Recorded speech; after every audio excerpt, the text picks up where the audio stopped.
This is the Ops Game Changers podcast, where we share real-life stories from remarkable leaders that are transforming the world of service operations in financial services, healthcare, and BPOs.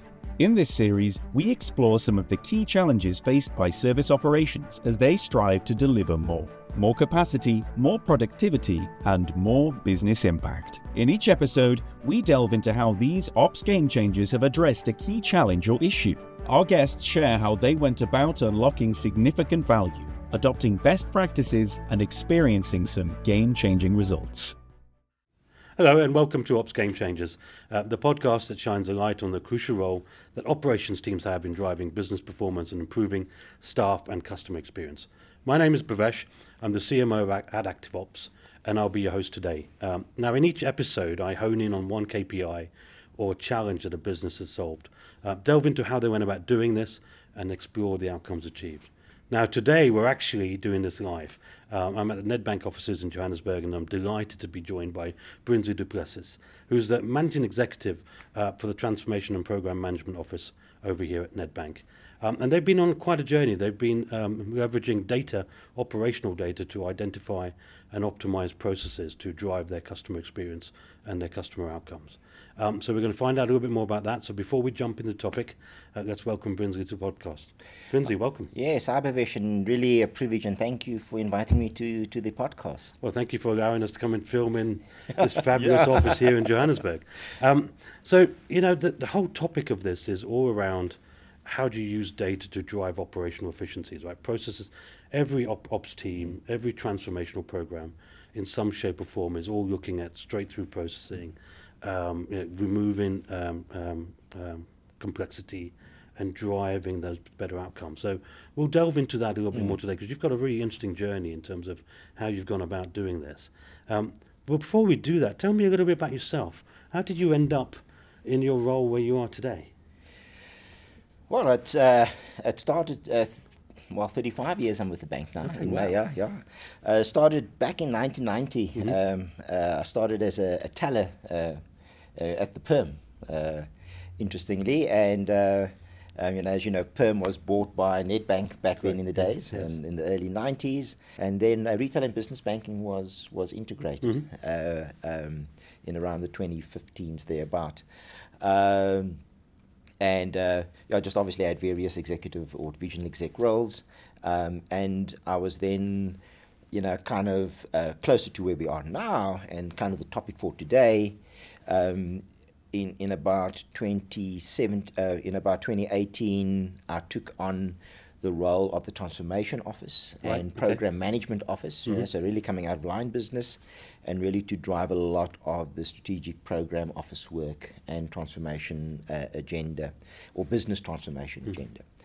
And then late in 2020, back in of 2020, back then we had product verticals within retail and business banking, and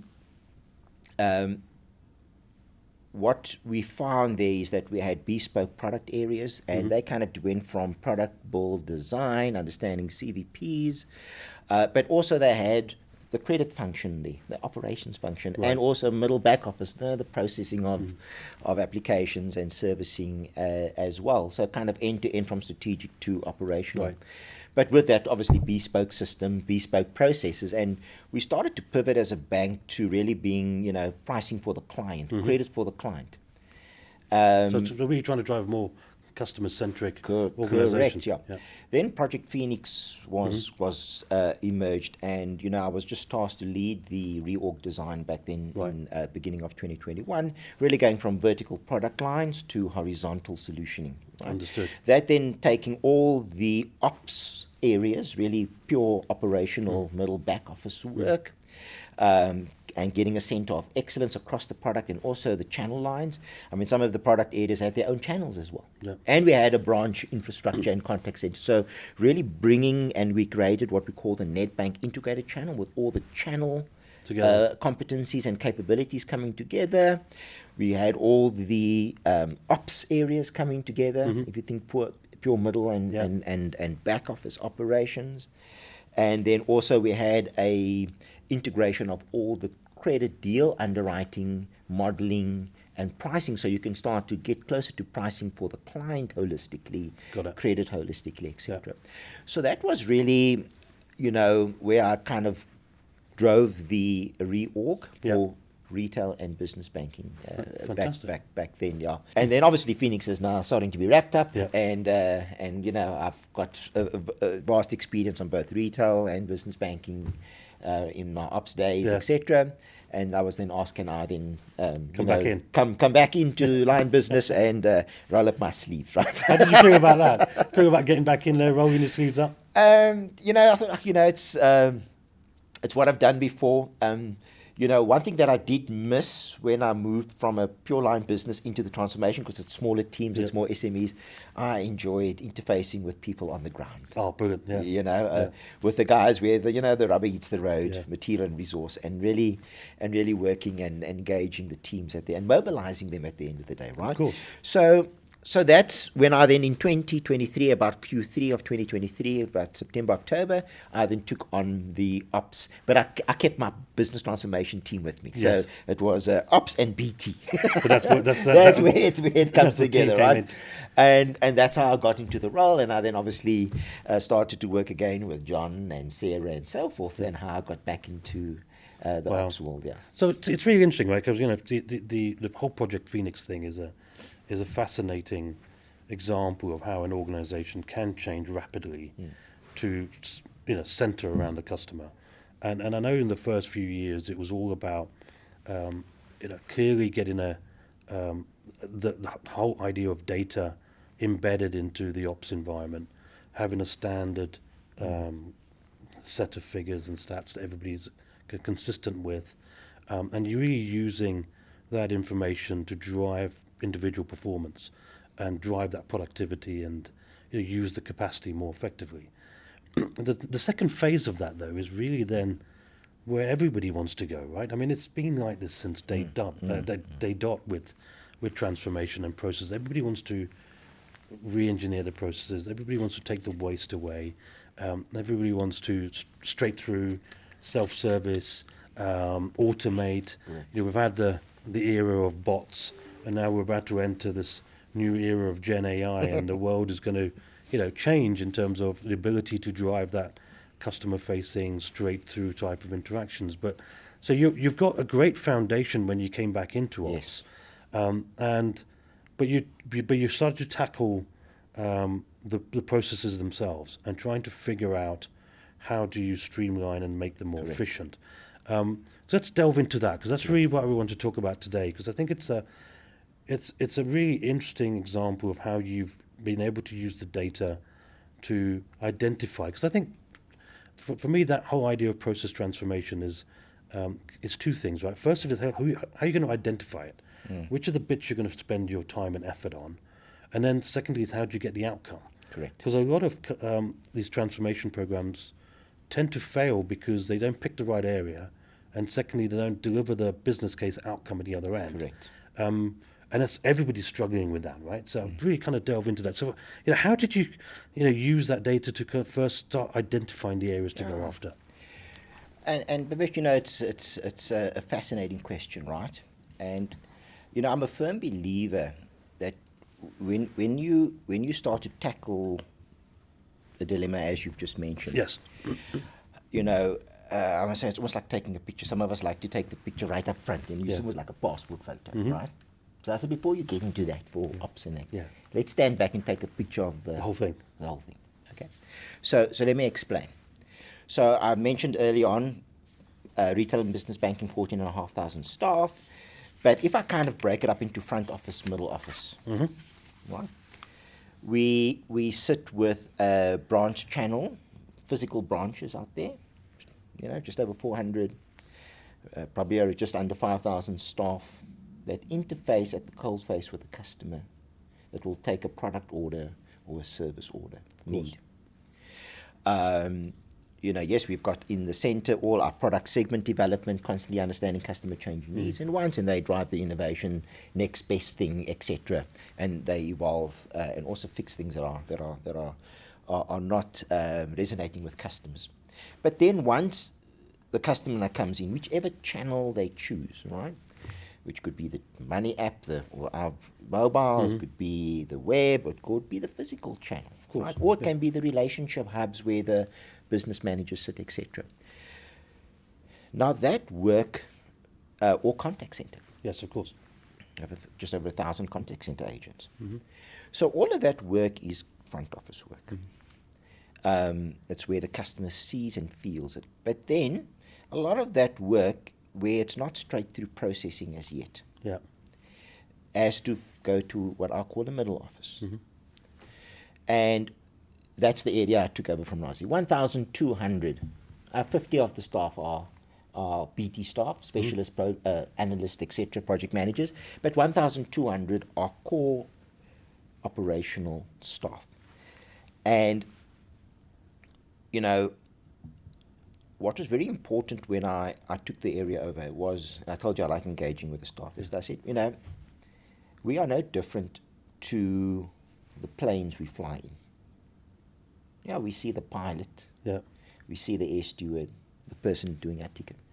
But if that guy doesn't pitch up to bring the staircase, you're in trouble. You're not getting on and you're not getting off. You're Correct. going nowhere. I always say, if Brinsley doesn't come to work, the customer doesn't care. But I used to tell my staff, if you guys don't come to work, the customer's going to feel it. Yeah, absolutely. So first and foremost, understand the role you play in end-to-end. Okay, and you'll see why I'm telling you the story this way. So we've got, in that 1,200, 3 mainstream functions, service and support, mainly doing a lot of your transactional type products, current accounts, so forth, forex, investment products, home loans, overdrafts, that needs fulfilling and conclusion in the middle office. That's the 1,000. This is where Nazi had initially started with ActiveOps and getting a sense of the work that flows from the front to the middle office. So now we've got a good sense of volume, time standards, productivity, etc. How the process is behaving once it comes from the front to middle. We've got MFC, the motor vehicle, which is really the dealership out there, because a lot of customers, when they want to, that segment really, I want to buy a car, I want to drive it off within an hour. Yes, you got to, So the dealer is our customer, and but they then put it through, it comes to us, we've got 60 minutes within which to approve or decline to get the podium, because they send it to all banks. Okay, another 300-400 staff. We do the credit, we do the verification, validation, and we want to get a podium in the dealership, right? Because they will sway the customer, And then we've got the Regulatory Enablement Center, which is standalone because, as you know, same as in the UK and all over, we have to comply with FICA, AML, enhanced due diligence, ongoing due diligence, high-risk industry, politically exposed, which requires a bit more rigor before you can say, yes, the customer can start on that. So that really are the 3 functions. So as you can see, if any of those areas don't come to work, the plane's going nowhere. Right? You're not flying. So really, you know, to now go and say, okay, how do we optimize our processes? You need to understand the full end. And one of the key things that I did when I took over and went around to the teams, you know, so even though I was in ops many years ago, things have changed. I did, you know, Gensi, Genbutsu, Japanese, go see for yourself, you know. Just go and say, okay, what's your process doing? I'll sit with a guy and say, okay, what you doing? Okay, this is where you're doing ActiveOps. I see you counting it here. Okay, I see you okay, got a good sense.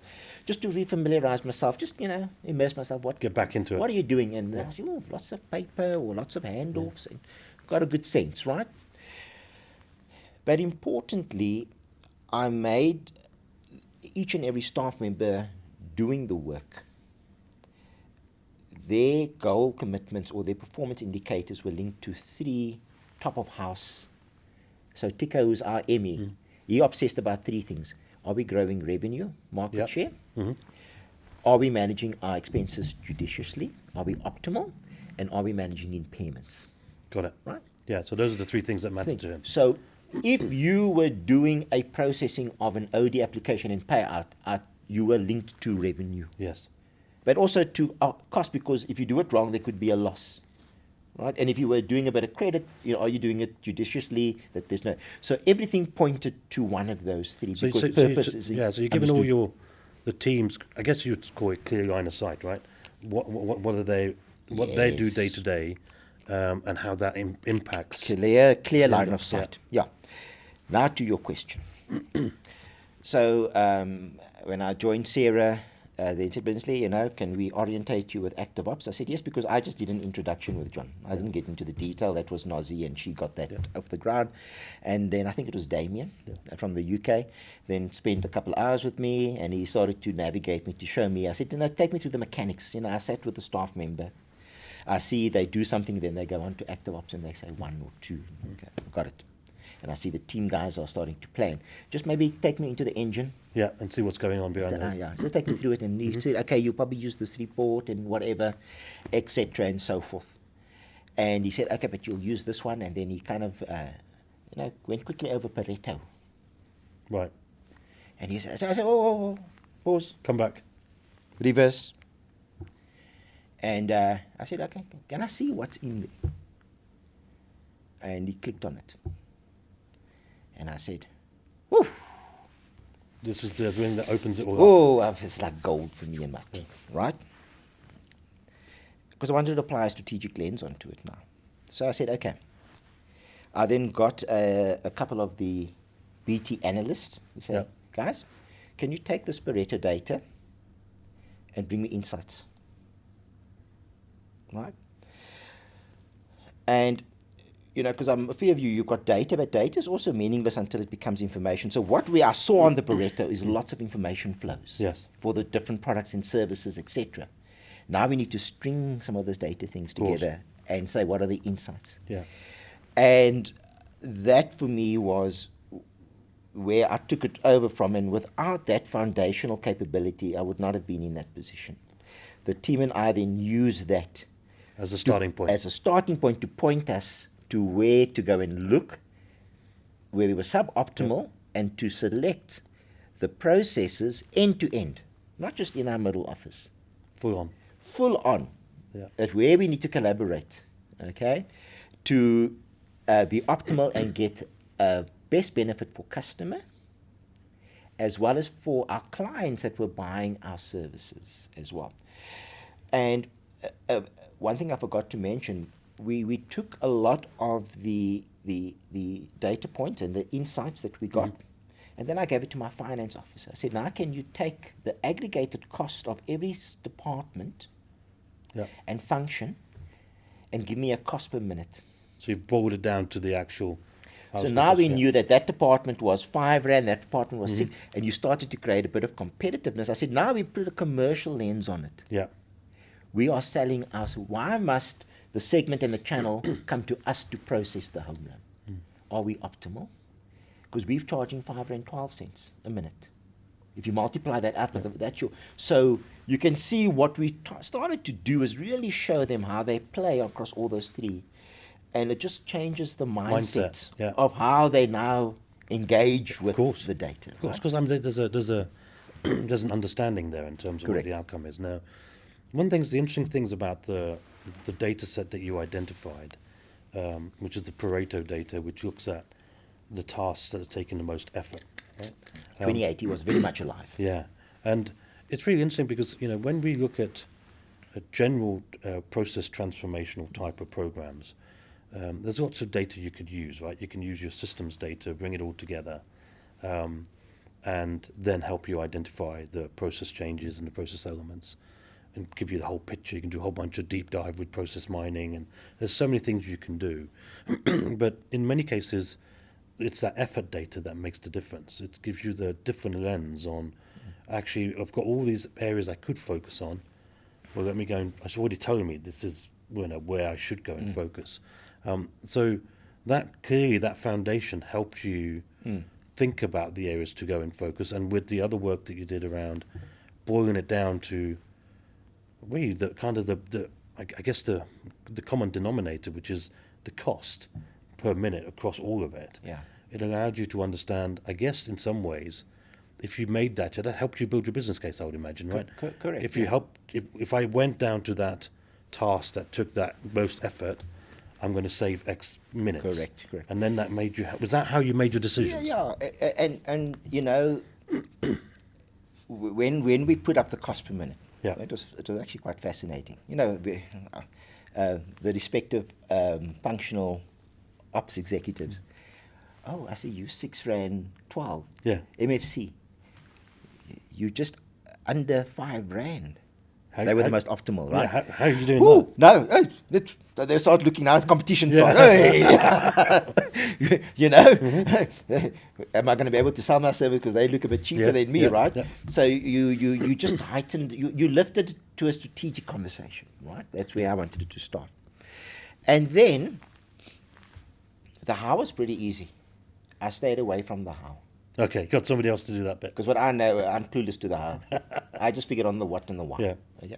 So what we did was, I told you the guys did the Pareto analysis. And with no surprise, 2080 is still alive and well. The theory still lives on from 40 years ago. Mm-hmm. We found that when we took, so to put into perspective, across our 3 functions, we manage 95 service level agreements that would impact the customer outcome. Either a service request, I need an extra long statement because I can only get from year to year on this, what's his name, or I need to register a mortgage. I'm buying a home. And some of those are, incredibly critical because, Yeah. they are related to regulation and compliance, and Correct. there's big costs involved and fines involved in some of that stuff. So 95. 95 of these. Okay. 95 of these. Yeah. Critical that we are selling. We're selling these pros. If you had to now, if I put the commercial, and the average cost per minute, if I aggregate it to the top of house, was 6.12 cents at the end of 2023. That was our baseline. Got it. Just at an average. Yeah. Because every department was different. And then I told the team, well, if I take 6.12 and I multiply it, and then what we saw, okay, I'm running ahead of myself here. 95 SLAs, 855 subtasks. So you could have one with 10, one with, Of course, yeah. 855 subtasks across the 95 SLAs across those 3 operations. Mm-hmm. 86 million minutes per annum. Is what you're taking to do all of that. Multiply at 6.12, it was coming to 60% of my total cost base. 300 million total cost base before transfer pricing, what I pay for this building or whatever, was 591 million for the year. Got it. That means lots of overheads because it's a paper-based or it's thingy. There's lots of check the checker. So lots of overheads. I've got people. I've got to pay for premises, etc. But if you take a direct cost per minute, I've got about 40% wastage if I had to think about it. Yes, you want to probably get to about 80. Yeah. You're always going to have overheads. Of course. But 40%. So that's the first KPI. So you obviously know at that point there's a lot of efficiencies to be had there. Correct. 1,200 staff doing this work. Then we then said, okay, now take each of those 855 across the 95 business processes. Yeah. And whether one has got 10 steps or one is 100, draw the line at the 20%. Mm-hmm. So if there were 10 tasks to make this thing up, draw the line at 2, it's 2080. And guess what? The time and the volume was anywhere between 73 and 84%, depending on the department. Of course, because it's the. So we said, guys, then we had a theme, we're going to attack the minutes. And that was known, the attack the minutes, can I call it the attack the minutes mantra perhaps?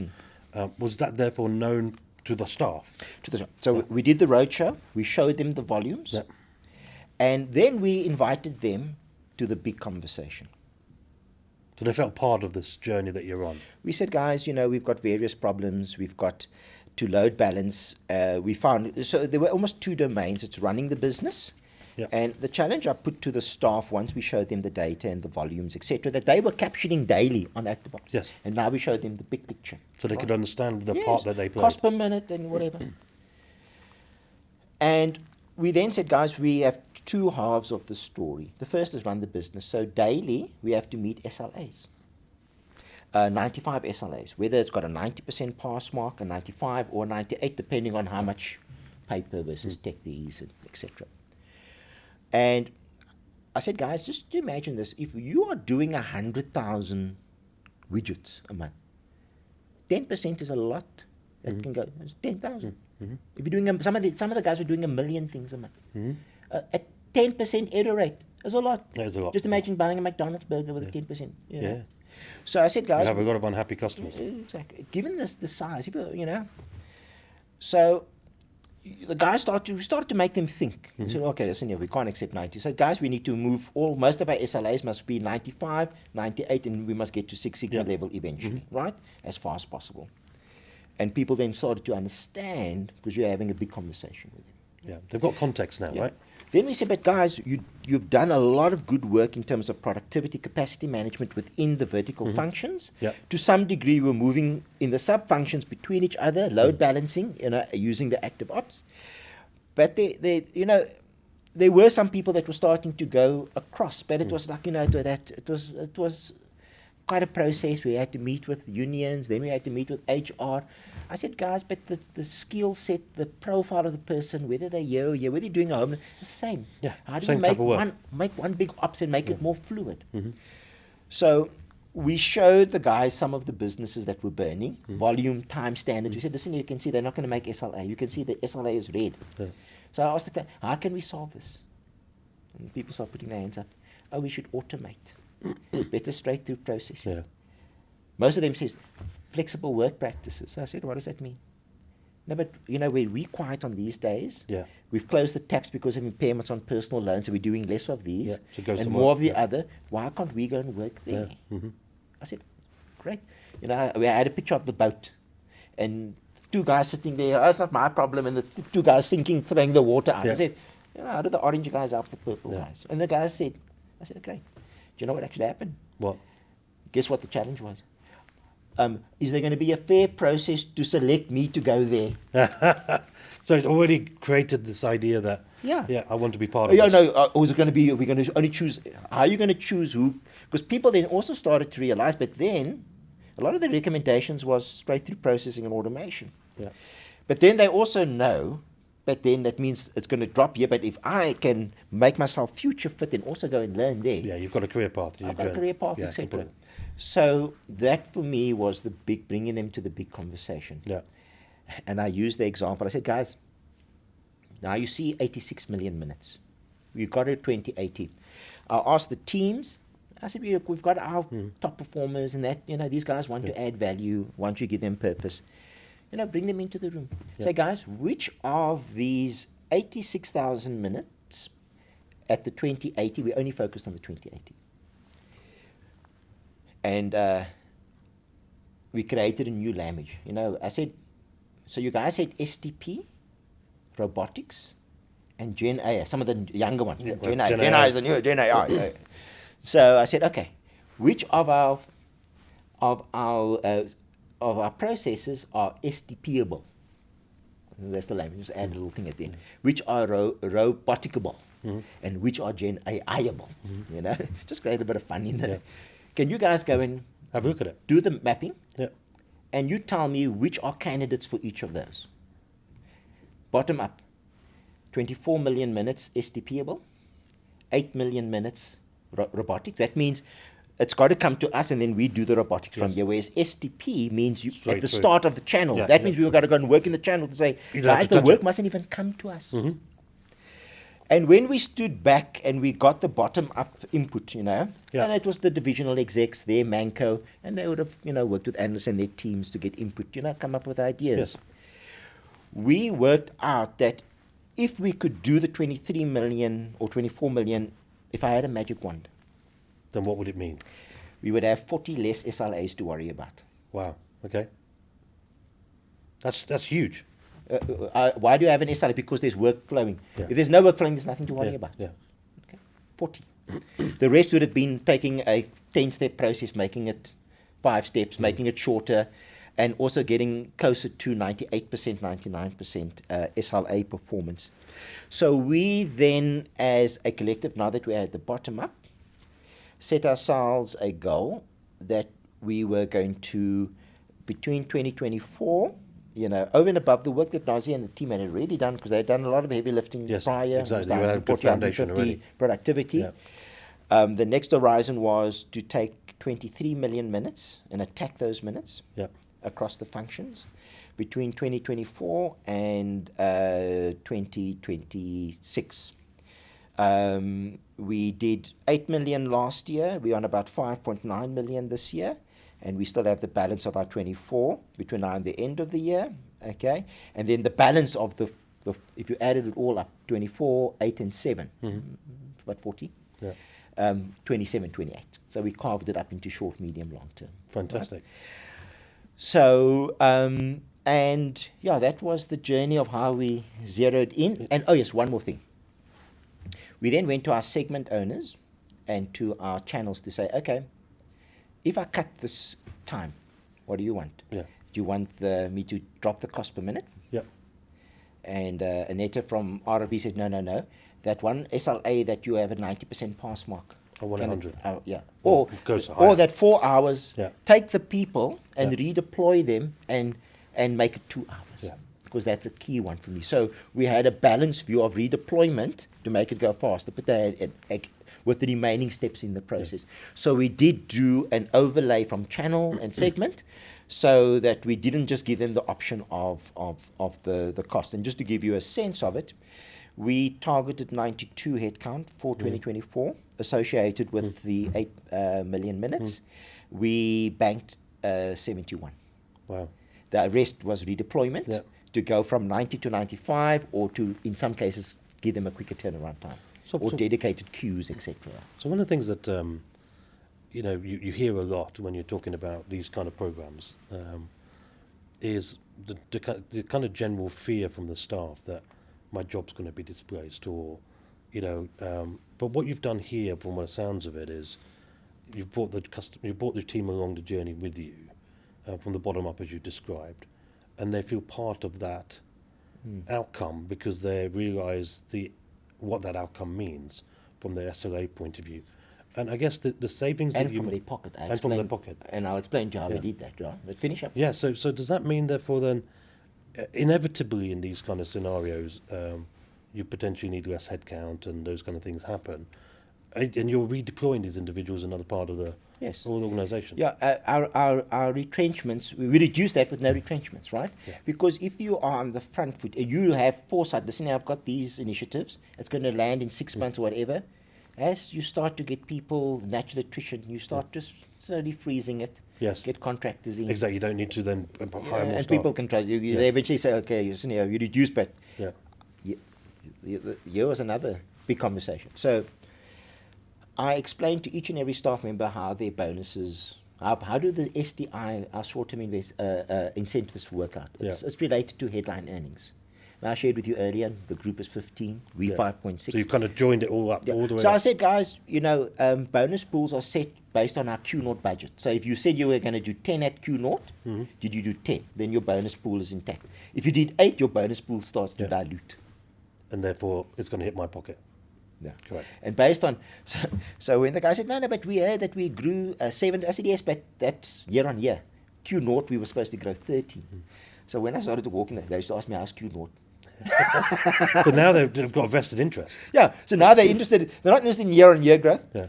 Talk to me about Q0, because now they know that our short-term incentives, obviously there's lots of moving parts, right? But I tried to make it as practical, is linked to the bank firstly achieving its objectives, ROE, headline earnings, then down to the cluster, and all the way, how do they fit into those 3? Revenue, manage your cost effectively and optimally, effective and efficient. Yeah. And then the impairments, those that link to the impairment parts, right? So people had an appreciation also why they have a vested interest. And did you find that, because I know you do kind of pulse surveys and things like that, did you find that the employee engagement, empowerment, attrition went down? Did you find those kind of things that happening? So I've got probably 2 metrics there. So we track on the pulse survey.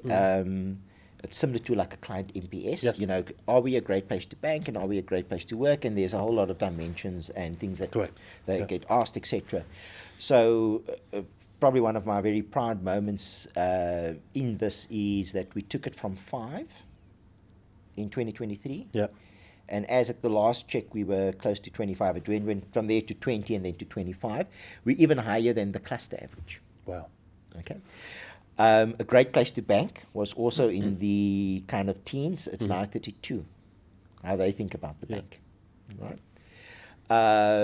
So, and then another data point that I was tracking is sick leave year on year. Our sick leave, 23 on 24, anywhere between 25 and 30% down year on year. The number of days per person on average coming down, which gives me a sense of well-being, morale, etc. Because that's something that I look at. And then at the same time, we were also tracking, are people taking leave? The minimum of 10 days, right? Yeah. So you didn't want, that to be dropping and you kind of slave driving. Yeah. That was on par. That didn't drop, people sure. that spiked in December. No. So those were kind of how we triangulated some of the measures, because you can't just look at one, you've got to look at a couple, right? Yeah. At the end of the day. So, that was quite pleasing that, so I always say it's like a 5-day test cricket game, it's not a 1-day game. This thing around bringing people on the journey, etc. But, the big thing was for me and the leadership of the divisional execs looking after their ops, right, is to focus on the what and the why, and the teams figure out how. So I was going to ask you, looking back at this journey, what are you most proud of? There's a lot there that you can pick on, but what would you say is you from a personal point of view, what are you most proud of? I think what I'm probably proudest of was to see the team achieve the results. Because, our job as leaders and at the senior level, we achieve results through others. That's the bottom line. Yes. Okay? And for me to have seen that pulse grow, but more importantly, to see the guys hit the objectives, right? And if I just look at some of the key milestones. We went from R6.12 per minute, aggregated, top of house, to 583 from 2023 to 2024. Yeah. Our Q0, we penciled in at 592 million for 2024. We came in at 591, which was a 1% growth year on year from 2023. 1%. With staff salary increases, etc. It's amazing. And so our TP buyers, our transfer guys that pay transfer pricing for the work that we do, they should have been happier, right? Yes. On our 95 SLAs, at the beginning of 2024, about 23% of them were failing the pass mark, whether it was a 90 or a 95% pass mark. At the end of the year, only 5% were not making their pass mark, desired pass mark. At the end of 2023, we had 25 SLAs that had a 90% pass mark. We have none at 95% at the end of 2024. 16 went from 90 to 95. 9 went from 95 to 99. Amazing. So you've seen a general upward trend. So you look at the multiple. Yeah. Remember, I say optimization has two parts. Are you effective? Yeah. And then are you, because you can be efficient and not be effective, right? And I always said, guys, we must, when we do things, whether you're attacking the minutes, we must be prudent, right? It mustn't be at all costs, right? Just saving headcount, etc. It must be effective at the end of the day. Yeah, because your end outcome is a delivery to the customer. Correct, yeah. So if you asked me about that, was kind of seeing the team own that and being able to play back to them, guys, this is what you did. At the end of the day. That's amazing. Yeah. And I think, my sense is, and I've had a chance to talk to a lot of Nedbank colleagues over the last few years, and there's a general sense of staff well-being here, which is definitely a differentiator in terms of what you guys have. And this is another demonstration of that, really. Can I just take you back a little bit? Just, I'm curious about a couple of things. We talked about... we've touched the AI question now at this point, right? Everybody wants to do AI. And I know AI means different things to different people, depending on what you describe it as.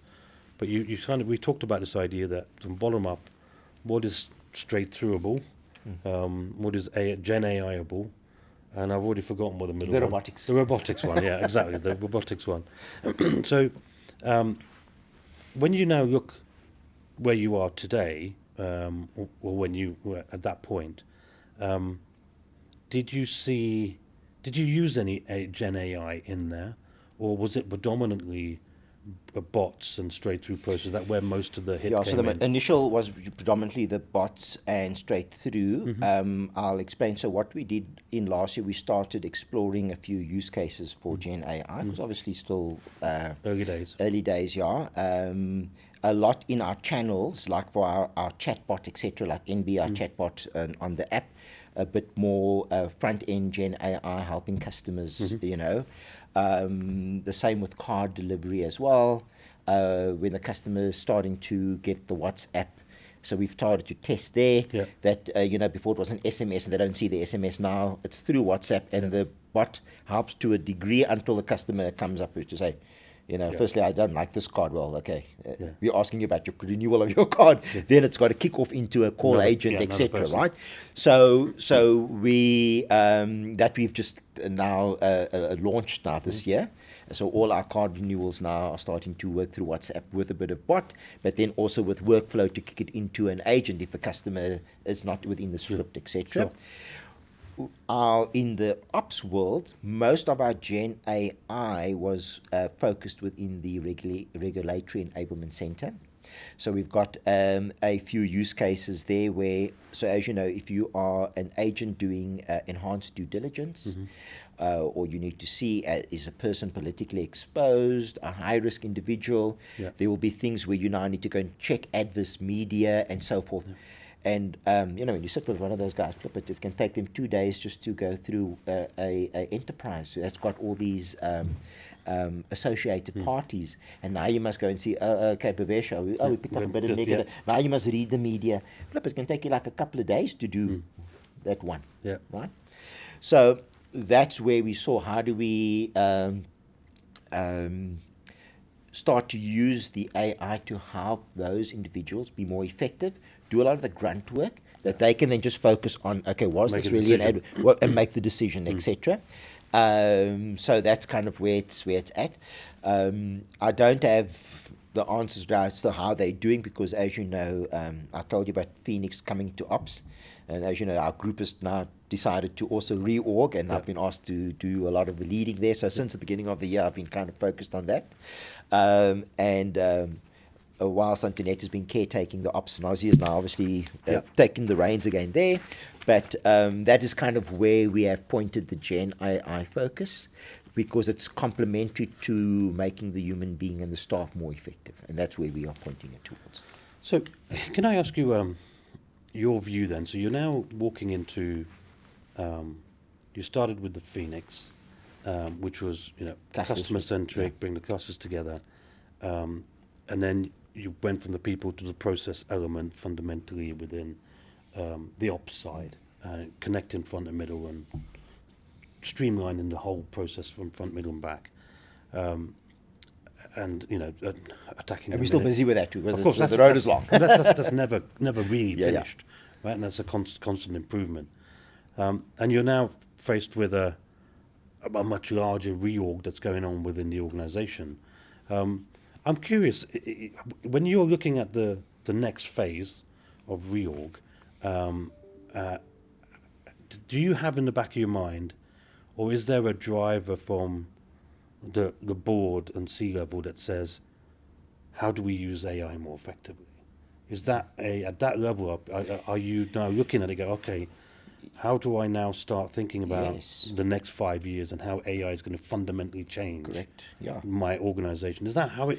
Yes, no, definitely. I mean, I was giving a reference specifically to the ops world, but in a lot of our other frontline businesses, potentially a bit more advanced in terms of starting to extract value in terms of AI, but generally in terms of our group technology that supports us with any technology requirements, because technology is a means to an end, right? Once you've identified your end, what does it mean for the customer, right? And which customer that you're targeting, and how you're going to win in that customer segment and market. You then deploy your respective technology. So There is been a lot of advancements in focus in that regard. I know even in our group technology that they started exploring using a lot of the AI to help them with routine business analytics development, also to improve the effectiveness of developing code and things like that, right? So definitely it's a key imperative and one of the technology levers over and above robotics and straight-through processing. Obviously, first prize generally is straight-through processing. Yes.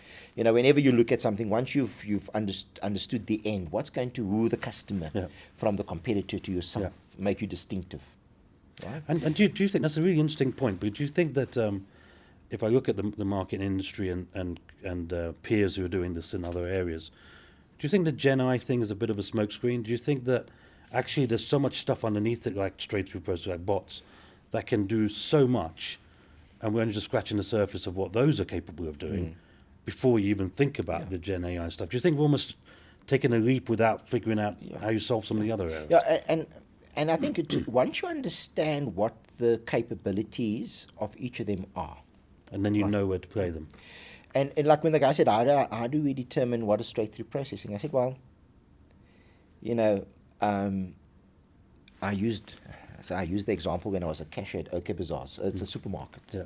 One of the supermarket chains in South Africa. In 1988-87, I was in my matric final school year. Right. And I was a cashier on a Friday and Saturday and Sundays. And back then, I had one of my buddies. He used to have a gun. That's the guy with the price. Oh, the pricing gun, as opposed to a gun. Yeah. 1990. And then we want to compete, and it's 89. Then he's got to put the sticker over. Yeah. Now here's me, pure cashier. Now is it 89? And then I inevitably supervisor. Yeah. Because I got it wrong, or because I had to type 99.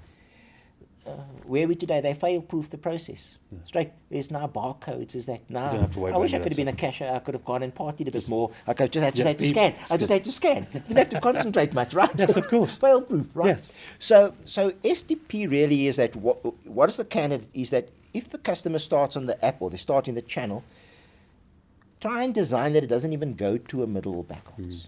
So it goes straight through. You don't have to worry about it. Yeah. Right. Yeah.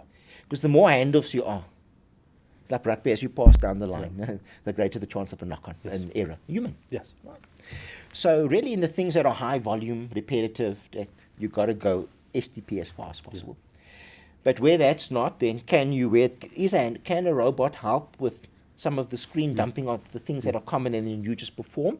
And then the more intense where a Gen AI can... So once you understand what's a candidate, you can then deploy your energy in the right place. Of course. Right? Of course. We've picked up that most of our 7 million minutes for Gen AI would have been effective in the regulatory because of the nature of the work. Yeah, so you and know the volume they've got to go through, etc. I think it's a very valid... actually, everybody's kind of trying to figure this out, right? Because it's a relatively new emerging technology. And, there's also...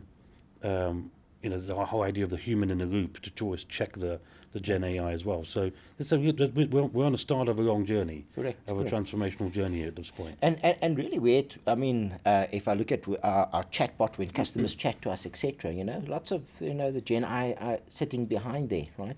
But the importance there is for it to know and for you to learn of when the customer comes something off script or that your call agent can intervene, at the right point in time, and that the workflow is there to say, okay, now I need a bit more higher thought leadership or thinking, and the human being must come in, Otherwise, the Gen AI might respond in a way that you don't want it to respond, right? Of course. So, I think it's, just kind of concluding what you're talking about, what you've shared with us today. You've been on a fascinating journey. To look at how I love the attack at the minute. I love those kind of things that people can hang on to, and the way you've brought your staff along the journey and the transformational changes that you've made. What advice would you give somebody if they're doing something similar? What would you say? Yeah, so I think I said it early on. Once you've got your foundational data threads. You've got to know what it is you need to be tracking, right? What those key drivers are. Ensure that you scope the information flow. Yeah. So where must these data, where must it go to, and who's going to do what with it? Because generally it's the strings of information that you tie together that gives you the insights. Which then allows you to do My things. Damien with people. Pareto Yeah. discussion. Correct. And it's the insights that gives you the knowledge and tells you the story, that gives you the aha, or you can make the wise decision from. Yeah. Right? So ensure that you've got that continuum. Right? And at the end of the day, have the big conversations with your team. That's a big thing. Bring the team along with you, right? I say, if you employ somebody, why won't you trust them? Yeah. Fundamental, right? And guess what? If you are clear on the what and the why, they will surprise you 9 out of 10 times with the how. It's a very good observation.